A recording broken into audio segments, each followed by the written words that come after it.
Здрасти, камерката! Днеска си загубих доста време. Сутринта, т.е. вчера късно вечерта, видях нещо, което много ме интересуваше, където цените са вече около 400 лева на това нещо, за 2 терабайта SSD. Ето това SSD.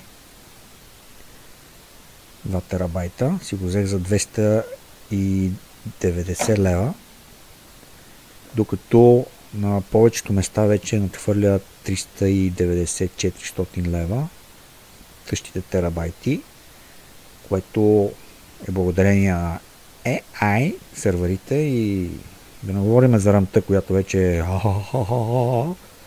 това нещо ще си го сложа сега в компютъра и ще имам място за още файлове, които правя.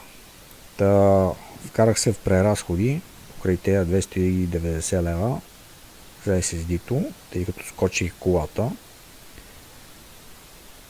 Паднах в абсурдно движение, докато стигна до магазина, където ми го бяха запазили. Той е на около 6 км.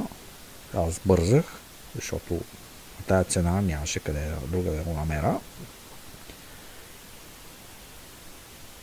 Тези 6 км ги минах за около 30 минути. 30 минути. Разбираш ли ме камерата? 30 минути 6 км. Ако бях ходил, може би щях да стигна по-бързо. И тъй като се качих колата, която не съм карал от месеци нещо, слизайки от паркоместото, тъй като бордюра е висок, ударих отдолу. Знаете какво? Ударих тампона на двигателя, който, след като съм го ударил, се е скъсал. И тъй като бързах, подавах повече газ и скъсах и още нещо. Колата ми започна да работи точно както работи това, което пише отзад.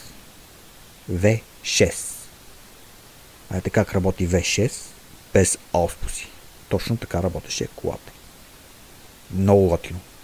Много готино, ама не е да си в нея и да го слушаш. Нали? Взех си тампона набързо, взех си SSD-то набързо и отидох при хората, които правят ауспусите. Тампона не е скъп, меката връзка и работата е скъпа. И днес олекнах с половин заплата. Весели празници!